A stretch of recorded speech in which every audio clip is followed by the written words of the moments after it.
savoir comment se forme un fossile, il faut d'abord savoir ce que c'est.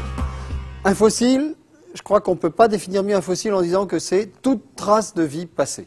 C'est-à-dire un fossile, ça peut être un os, ça peut être une empreinte de pas de dinosaure, ou une empreinte de feuilles, puisque les feuilles ne se conservent pas. Voilà, tout ça, c'est un fossile.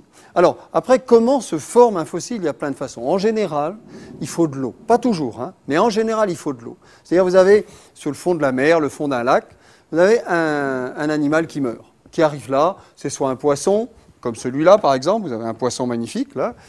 Et soit le squelette de ce poisson, par exemple, est tout de suite dévoré par d'autres poissons, des petits crustacés, etc. Et donc là, c'est même pas la peine d'y penser, il ne va jamais se fossiliser. Soit il est dans des conditions particulières, où très très rapidement, il va être recouvert. Donc il n'aura pas le temps d'être mangé par des petits charognards, des prédateurs, etc. Il va être recouvert tout de suite et donc ainsi protégé. Donc il y a une autre couche de sédiments qui va se déposer par-dessus, sur le sable du fond ou sur l'argile du fond.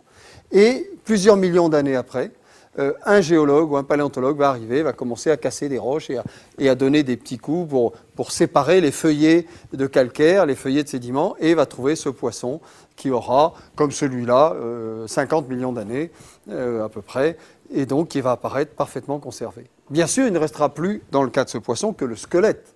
Mais, dans certains cas, comme on peut voir ici, il reste mieux que le squelette. Parce que, vous allez voir, là, ce sont des fossiles d'oiseaux, et vous pouvez voir celui-là sur cette plaque de schiste bitumineux. Ce sont des schistes, donc c'est de l'argile, riche en matière organique, et on voit très bien tout le squelette d'un oiseau avec un long bec ici. Maintenant, vous voyez sur certains autres, vous voyez, les restes de plumes peuvent se conserver. Alors, dans des cas où on est en milieu où il y a peu d'oxygène, où la matière organique ne se détruit pas facilement, donc on peut avoir des éléments de la matière organique comme les plumes qui peuvent se conserver.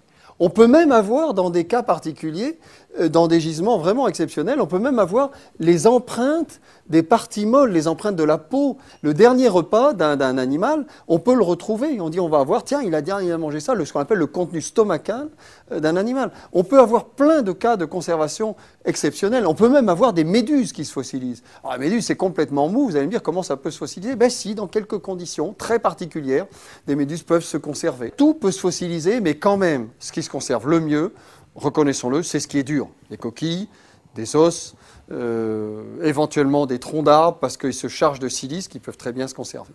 Voilà. Alors, dans le cas d'une feuille, bien sûr, comme une feuille, c'est de la matière organique, la feuille elle-même n'est jamais conservée. Mais on conserve très bien les empreintes de feuilles. Regardez, dans le cas de ce fossile, on voit un fragment de feuille, elle n'est pas entière, mais on voit très bien la nervure centrale et les petites nervures latérales qui sont parfaitement conservées en creux. Parce que dans ce creux était la feuille, la nervure de la feuille.